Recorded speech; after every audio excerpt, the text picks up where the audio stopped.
Yes, computer. Okay, so this should be recording now. All right. My name is Luce deLire, and I am going to present to you some thoughts that I had about a trans lesbian theory regarding something that I call the transsexual contract, which is partially inspired by Wittig, but not exclusively. And I want to frame it a little bit with a few preliminary thoughts about why one would want a trans lesbian theory about a transsexual contract. And one of the inspirations is that the political right has tried and been successful in making trans issues majority issues. So they have convinced a lot of people that this is actually about them. Whereas the NGO politics was usually to say, we are a weak minority, please protect us. And in a minute, it will start making sense why this has happened. But it is my conviction that this kind of politics has failed us. We can see across the board how trans legislation is renegotiated, but basically old forms of oppression and domination have been recoded. So the situation that we have is that the political right was successful in making trans politics a majority issue, and I think we should do the same. I think we should, the question for us is to make people understand that trans issues, intersex issues, non-binary issues are actually about everyone and not just about a minority that has to be protected, but will not be protected because people don't care, because people care about themselves. Okay, so that's my goalpost, so to speak. Okay, like that's my frame.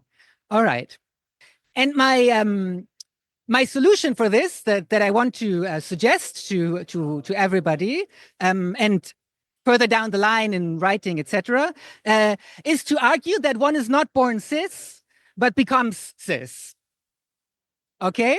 So nobody is cis by nature. All right? Everybody transitions into their cisgender, just as other people transition into other genders. All right. And my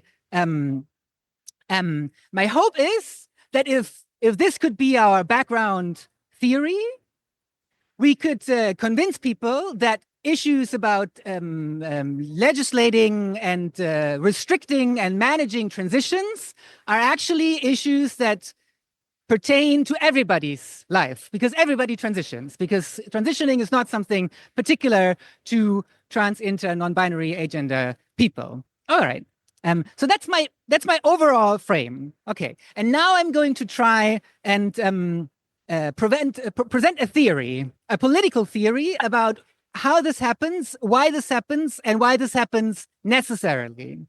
All right. But keep in mind this framing, okay? How can transitioning, how can these issues become everybody's issues? All right. And I came to think that the framework that Monique Wittig offers to us is helpful and interesting in this regard. And it's helpful and interesting in this regard, on the one hand, because she offers a framework in which everybody has to submit to a heterosexual contract, which I am planning on recoding as a transsexual contract. And on the other hand, because Monique Wittig is a staple of feminist theory that is also being used by TERFs. All right, so like I'm trying to like also anchor this in a tradition, but I also think it's genuinely good and genuinely helpful. All right, so there are, I would say, here are some Monique basics are the heterosexual contract. All right. So the general idea is that people in Western societies are forced into heterosexuality by means of a contract that they have to submit to, and that the people that somehow leave that contractual framework are what she calls lesbians. All right. And I'm now going to say more about how this works and why this is interesting and why this makes sense. But in order to understand this, we first should understand what a contract is. Okay, so usually we think of contracts as exchanges between goods or between like money and goods or something like that. But here we're talking about a different kind of contract. Here we're talking about a kind of social contract. So what is a social contract? A social contract is the mythology that Western states and constitutional states in general have of themselves. So the mythical origin of the democratic state, but also of the constitutional monarchy, et cetera, is that once upon a time, there was a state of nature where everybody just beat each other's faces. Everything was bad. And then people understood that this is a really bad idea. So they submitted to a common rule. And that's the social contract. All right. Basically, that's happening in the social contract is between submission and protection. Okay. So we submit to a common rule, and the common rule is going to protect us. All right. So that's the general idea of a social contract. And that's also the reason why I think that we should talk about contracts more again and less about norms. Because contract is, as it were, like the lingua franca of the political sphere when it talks to itself. Okay, when lawmakers talk to each other, they talk about laws. When states think about what they are, when we think about what states are, we usually talk about constitutions, basic laws, and these kinds of general agreements. And they all get their theoretical framework and their basic rationalization from this idea of the social contract, which is we all submit and we get protection back. Okay, that's one reason why we should think about contracts. Another reason why we should think about contracts from trans, inter, non-binary perspectives in particular is that we are currently seeing contractual interventions into our lives, meaning laws are being rewritten. It's not just about social norms that allow or don't allow. It's about access to medical care. It's about rights. It's about rights of treatment. It's about human rights, et cetera, et cetera. But I will come back to that in a second. Okay, so we have understood what a contract is in this framework. A social contract is submission for protection in this like collectivist sense on the one hand. And on the other hand, we have understood why we should speak about contracts, because it's this basic mythology that that constitutional states give of themselves. Okay, now what is the contract really, the social contract really meant to protect? Nation states usually are reproductive communities. So nation states usually want to repeat and reproduce their ways of doing things and their people. So on the one hand, you have a reproduction of culture, and on the other hand, you have a reproduction of workers or babies. So the thing that the nation state wants to protect most, obviously, is its right to intervene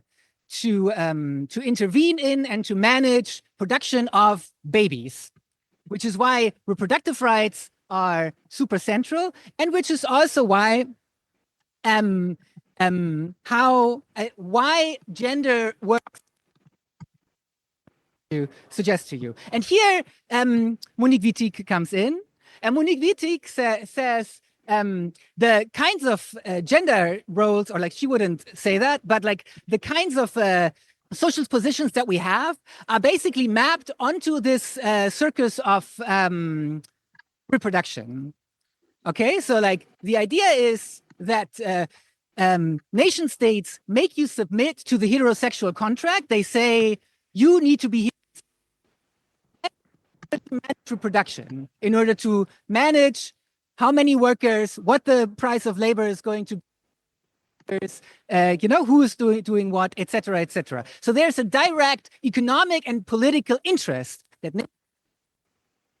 had in reproducing a heterosexual lifestyle. And I would say this is why it makes perfect sense for Monique Wittig to call this heterosexual contract, because it's part of the social contract. It's part of the fabric that makes nation states, okay? That they have to like reproduce their own people in order to protect their patterns of repetition themselves. Okay, so the heterosexual contract, my reading, is an expression, as it were, of nation states and social contracts in general. So the offer is you submit, we protect you, but we also exploit your reproductive labor. And by reproductive labor, we also mean we make you make babies. But in order to ensure production, obviously, nation states must map gender onto this like heterosexual thing. And that's where my update comes in. In order to make sure that heterosexual encounters actually make babies, they need to make sure that fertility is happening in these couples. Which is why I argue that underneath the heterosexual contract, there is a transsexual contract. The transsexual contract says your gender has to fit your reproductive organs. And you should not have a gender that doesn't fit your reproductive organs. Why is the nation state interested in this? It's interested in this because it wants to produce babies. And it cannot make sure that like this is actually going to happen if people just have like all kinds of gender expressions and nobody knows like what's in the package and what's going to come out of a certain encounter. We don't care because we want fun and love and hospitality and joy and euphoria or like whatever you are seeking in your encounters. But from an economic perspective, that's not the point. Okay? I'm just saying, no, this is not my perspective. This is analysis of national ideology. All right. So here already we can see that what I call the transsexual contract is important for the reproduction of the nation. Why do I call it the heterosexual contract? I call it the heterosexual contract for, why do I call it the transsexual contract? I call it the transsexual contract for two reasons. The one is it prohibits transsexuality, or what is commonly called, used to be called transsexuality in particular. And two, because it forces everybody to transition. Which might seem paradox, but like it will make sense in a minute. Okay, so we can see in the history of the 20th century in particular that gender diversity, or like gender non-conformation, has been mapped on a medical paradigm. Okay, so whatever like gender diversity looked like became a kind of disease and was read through like what they started calling transsexuality as a pathological idea. Okay, so the idea here is if your gender expression doesn't match your reproductive organs, you must be sick, and we need to treat you. Either we give you therapy in order to become cis, or else we like need to like give you hormones and therapy in order to like make you appropriately trans.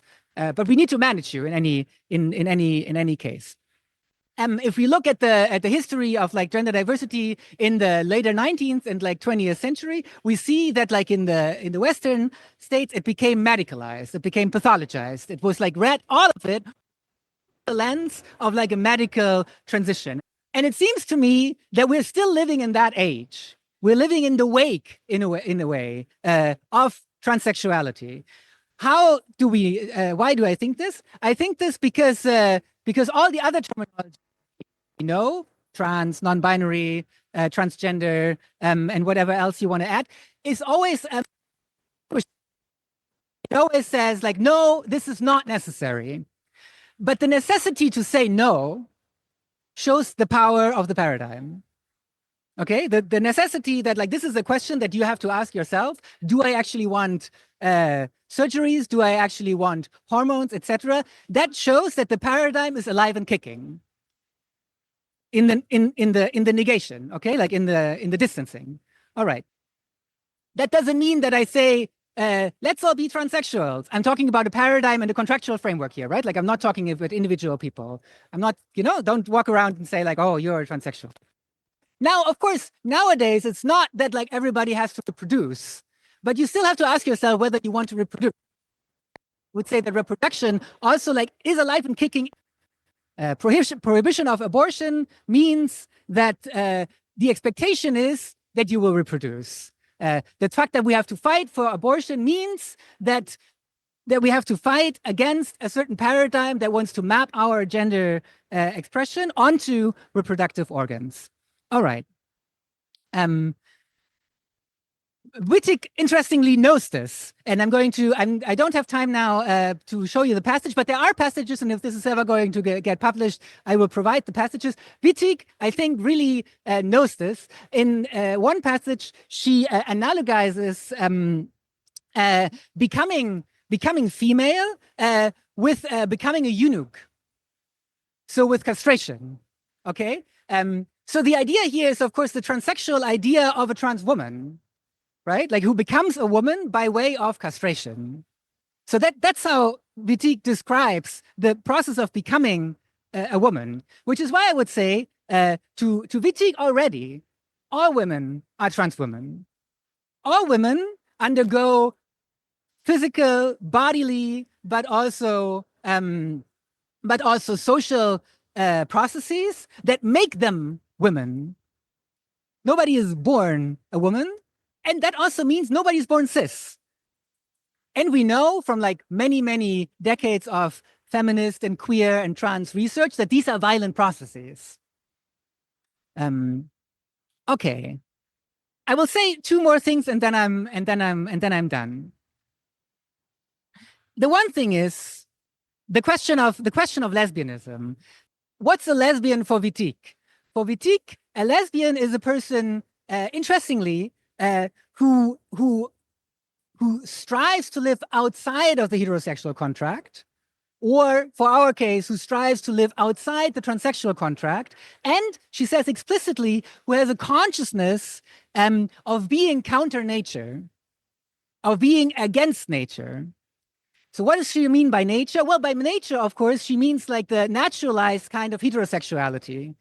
So a lesbian to Wittig is a person who has a conscious memory and acts on the understanding that the naturalness is imposed.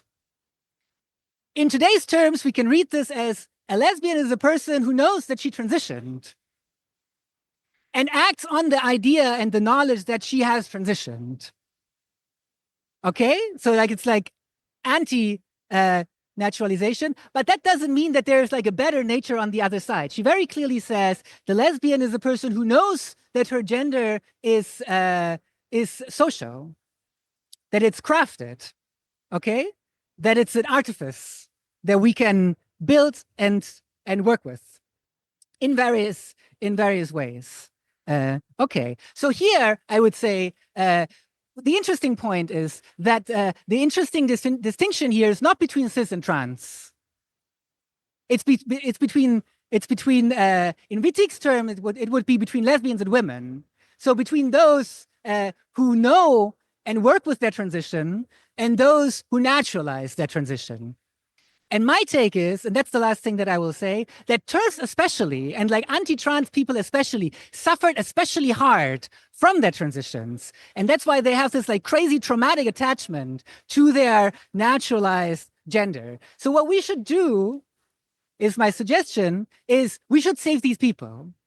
We should say, we are all transitioning, and transitioning always sucks.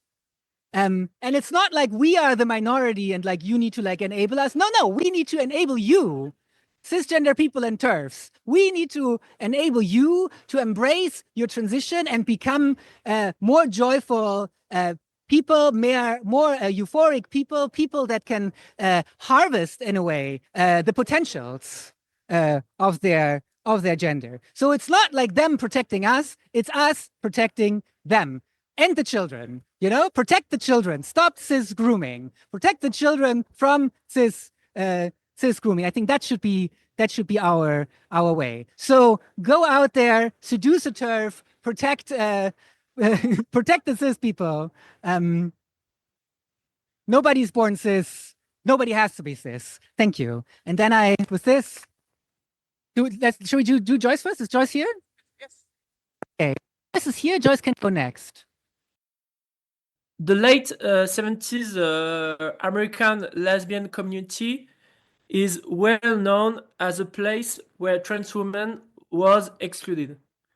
Susan Stryker, in her book Transgender History, talks about the exclusion of Sandy Stone and Beth Elliot. Even if the both are the symptom of TERF ideology, I choose to focus on the story of Beth Elliot because it will take a lot of time to talk about Beth and Sandy.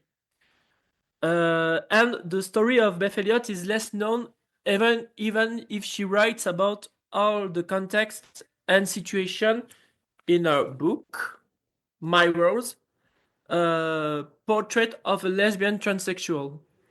This autobiography is a very precious piece of archive because she talks about what was it to be a lesbian trans woman in the late 70s. For example, the extract where she talks about this terrible moment when she had a post-op hemorrhagia in her home, or the hot and hilarious passage when she discovers the existence of strap-on sex with other post-op trans lesbians. Yes, girls just want to have fun.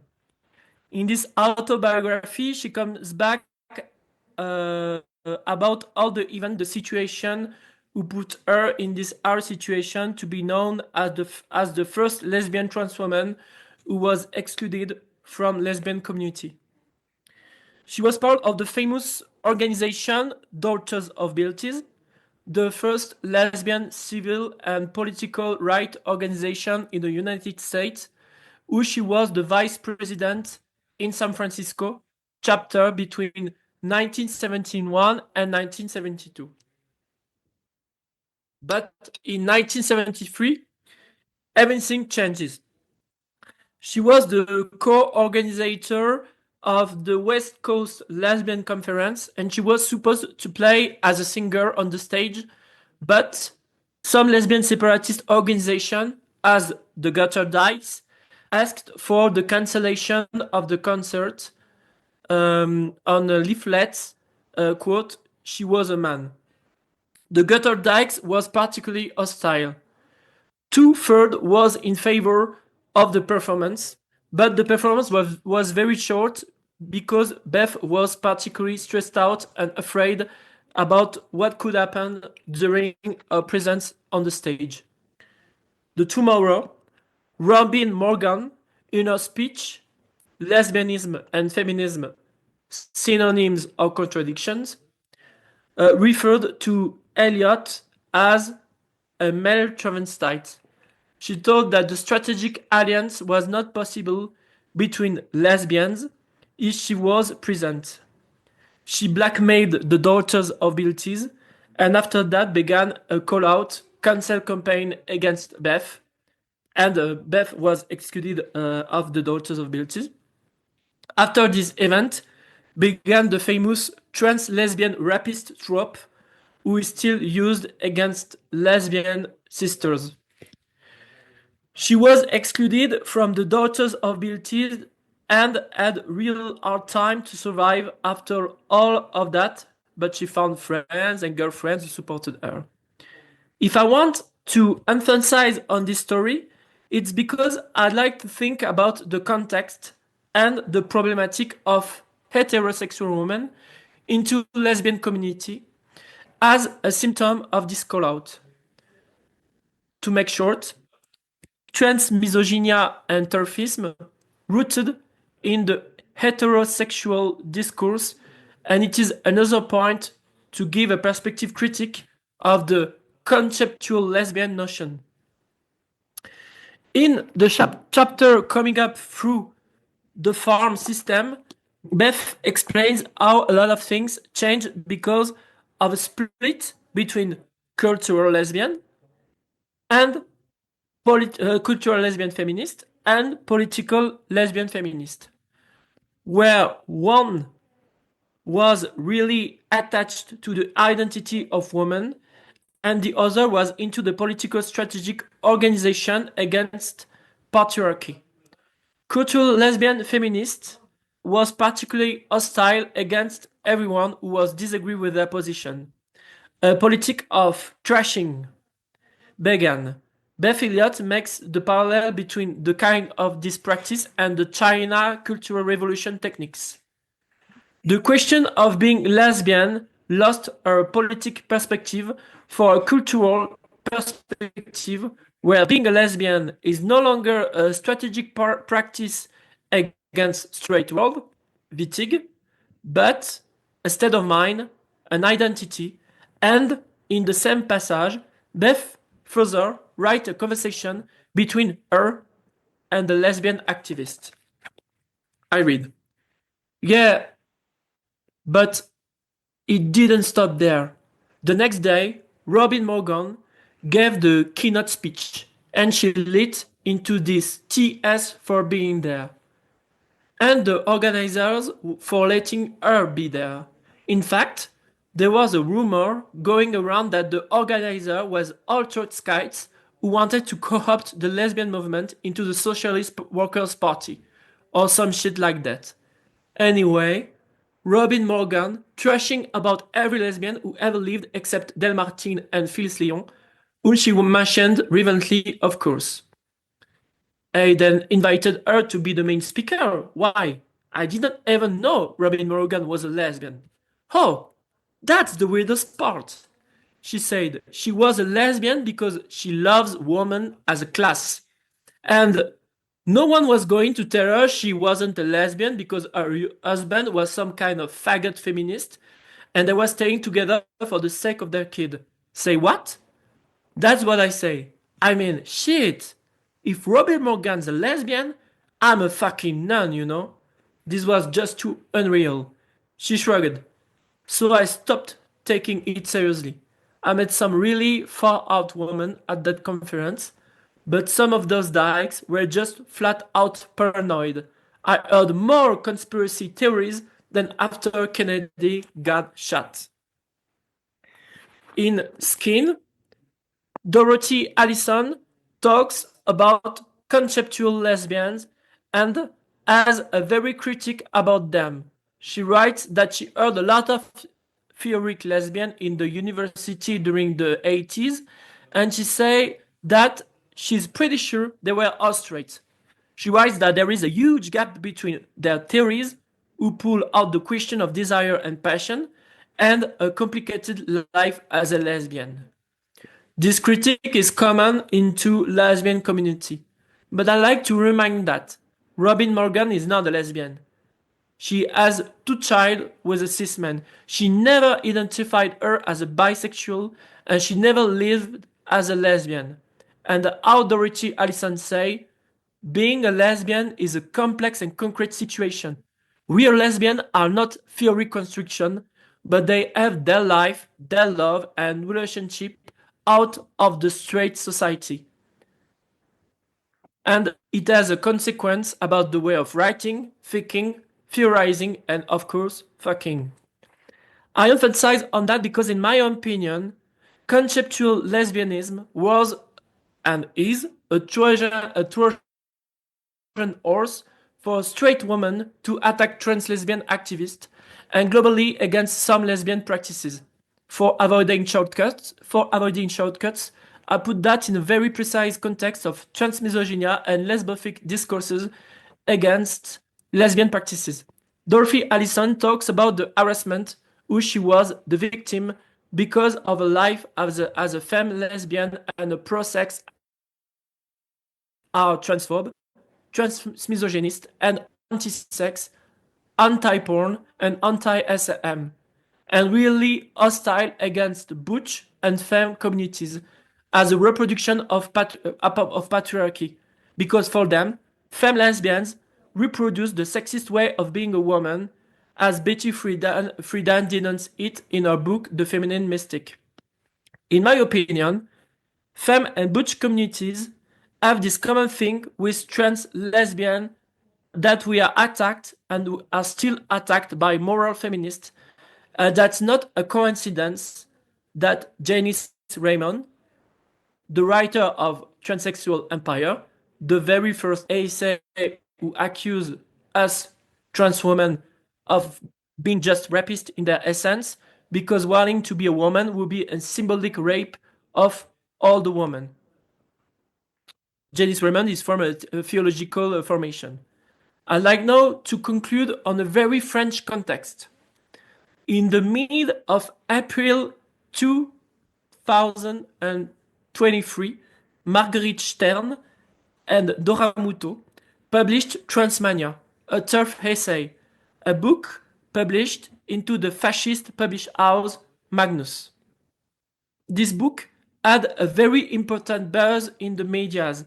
They were invited on different channels. They had a large audience and support from the fascist organization and far-right political party, as the Rassemblement National. Why do I want to conclude on that? Marguerite Stern was very close to radical feminist organization, and she adopted during this time some kind of lesbian aesthetic with blue hair and stuff. I know, blue hair doesn't make you a lesbian. And I know Marguerite Stern was not a conceptual lesbian, but the aesthetic gave her a large audience, even in the lesbian communities. Of course, she has lost all credibility by saying into the YouTube channel of Valeurs Actuelles, another far-right media, feminism and leftism made me fat and ugly. That's what she said. But let's not lose the perspective. In the light of the story of Beth Elliot, that TERFism is rooted into heterosexual and moral discourse, we are no longer in the 70s, but we could see the story of Beth Elliot and the link we can do between femmephobia, butchphobia, and the anti-sex war, and now the fascist TERF discourses as a continuum of a heterosexual discourse whose goal is to preserve the status quo of preserving the straight mind. And conceptual lesbian as Robin Morgan, even she was lesbian, sorry, which is fortunately not, is a hetero cop. And maybe it is time to reverse the stigma when one accuses us, lesbian trans women, to invade lesbian spaces. Maybe conceptual lesbians are false lesbians who invade our very own communities by injecting their fear of trans lesbian into our spaces. Thank you. So much technical problems today. Okay, so I just said the first picture that I got to learn about the trans lesbian was when I watched a German dating show, and it's called Princess Charming, and it's a lesbian dating show. And there was a big discussion about is it okay for a cis lesbian to not be attracted to a trans lesbian? And it somehow exploded the whole season and everything, and there was a big tensions about it, even though there were only cis people at this point. And after this, trans people were explicitly excluded from this series, so they couldn't attend anymore in it. So there won't be weird discussions anymore. This was the idea. And the second time was when like some guy who filed a lawsuit against me for calling me a transphobe said that trans lesbianism is automatically rape, because if you are a real lesbian, you are attracted to women, and therefore you can't be attracted to trans women because trans women are men. So this was the and this is somehow similar to what Joyce just said about this idea by Janice Raymond about transsexuals and transgender people, whatever, in general being rape of the concept of a woman. With weird concept in total, but yes. And it was, for me, in the beginning, only trans misogyny. And then I thought about this trans misogyny, and I think it shows us a lot about lesbianism, and it shows us a lot about transitions. I think translesbianism can create this kind of weird debates, but it can also end these debates. And I think the question here is this room intruder idea, the idea of someone infiltrating womanhood. And there is like a set idea of what is a woman, and then someone is coming in, infiltrating this idea, this definition, this maybe it's about genes, whatever. But if we say transition is, as Luce said, a social process, then it somehow works a little bit different. Because if it is a social process, then it is about people letting someone pass. So there's not only me passing, but there are people letting me pass. And it's not only about, is this a woman or is it not a woman? It's about how does the social network interact with each other and how do the people see each other. This is also an argument against this medical model of transition, because this medical model of transition says you are a woman if you have the genes of a woman, if you have the hormones of a woman, if you have like the boobs of a woman. But it doesn't say you're a woman if you are passing a people. And I think it's the issue of dysphoria, because dysphoria is about not passing. It's about people are not accepting people to pass, and then if they don't pass, because people don't accept them in this way, they are space intruders. And they are this attack on womanhood or what. I think with translesbianism, especially with T for T translesbianism, we can turn this kind of dysphoria into euphoria in letting each other pass and creating new kinds of concepts of what womanhood could be or whatever. It's not necessarily womanhood. And thereby creating new forms of gender. And I think if we look at Monique Wittig now, we see the same problem, because Monique Wittig talks about what is a woman even, and this whole radical feminist discourse of the 70s talks about this question: what can we be as women if only men talked about women in the past? And everything we know about what is a woman is men knowledge about women, and it's not us talking and us feeling and us like finding someone hot. And therefore they created a new language, and they created a new literature, and they created some poems, and they created new styles that would establish new culture of being a woman in a way that never existed before. And I think interesting in this is that Monique Wittig takes much inspiration from Oscar Wilde. And Oscar Wilde is somehow you could say like a proto-trans homosexual. So the link is already there. And if we then look at what the woman in Wittig is, it's less about some genes or what. It's more about a political issue, like what, for example, Robin Morgan also said with the class thing. It's more about, but it's not fixed. Now, in Guerriere, she talks about some men joining the circles of women, and it's not a problem. It's not, nobody has, it's an intrusion or what. And it's just a new woman. And I think we can see gender more in the sense of a tribe, different sorts of like aesthetic identities, and less like you're making children and you are for the children. And therefore, I think it is a lot about gender autonomy in Monique Wittig. And this is the same thing we are fighting for as trans people. I think another question that is very interesting in this is the question of chaser. Because a chaser is a person who is fetishizing trans people and therefore intruding trans spaces. I think this is very interesting that it is a theme that is somehow the same theme than we had with the lesbian weird. I think now it's time for the group discussion and we stop the recording too.